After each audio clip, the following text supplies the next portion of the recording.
मंगल मूर्तये नमः। नमस्कार दर्शकों, जब आपका कोई अपना अत्यधिक बीमार पड़ जाए, अस्पताल में भर्ती हो जाए, उस पर दवाएं असर ना करती हों, कोई उपाय काम ना कर रहा हो, एकदम असहाय की स्थिति बन जाए, उस अवस्था में यह प्रयोग करने लायक हम आपको प्रयोग बताते हैं।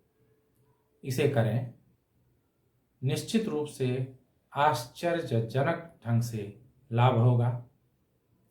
यह प्रयोग कई बार का प्रयुक्त है, परीक्षित है, इसे कई बार करके देखा गया है। हम आपके हित के लिए आपको बताते हैं। इस प्रयोग में सबसे पहले दोनों हाथ से आसानी से उठ सके उतना चावल ले लें। चावल की क्वालिटी ऐसी होनी चाहिए जिसे कोई भी देख करके तुरंत प्रसन्न हो जाए, खुश हो जाए। ऐसा चावल ना हो कि जैसा ही उसे देखते ही कोई भी किसी के मन में भी प्रसन्नता हो। उस चावल के बीच में कुछ गुप्त धन छिपा दें। वह गुप्त धन भी ऐसा होना चाहिए जिसे देखकर मन में आह्लाद उत्पन्न हो, प्रसन्नता उत्पन्न होनी चाहिए। उसे रख लेने के बाद पहले से ही किसी को बुला लें, उसे पूछ लें कि हमें चावल दाल देना है। यदि वह लेने के लिए तैयार हो तो उसे बुला लें और बाहर उसे खड़ा कर दें।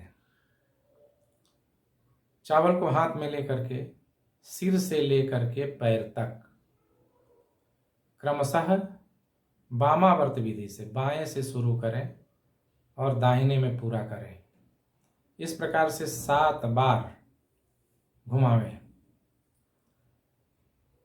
यदि हाथ से सीधे घुमा न सकें तो हाथ में लेकर के परिक्रमा करते हुए चारों तरफ 7 बार घूमें और घूमने के बाद जब 7 बार पूरा हो जाए तब उस चावल को जमीन वगैरह पे कहीं ना रखें।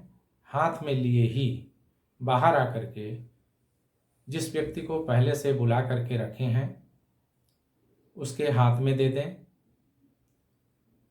हाथ में देने के बाद उसे दक्षिणा फिर से दें।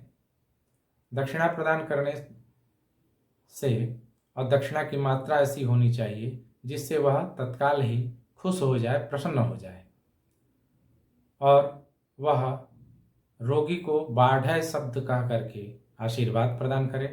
उसके बाद बिना बैठे ही, बिना जमीन में रखे ही वहां से चला जाए। इस कार्य में पदार्थ और दक्षिणा दोनों की मात्रा वह होनी चाहिए जिसे देख करके दान लेने वाला खुश हो जाए, प्रसन्न हो जाए और प्रसन्न होकर के खिले मन से आशीर्वाद दे। दर्शकों, आप देखेंगे कि आश्चर्यजनक ढंग से इसका प्रभाव होगा। रोगी ठीक होने लगेगा, दवाएं काम करने लगेगी और ईश्वर की कृपा से रोगी ठीक होकर के अपने घर को वापस चला जाएगा। धन्यवाद।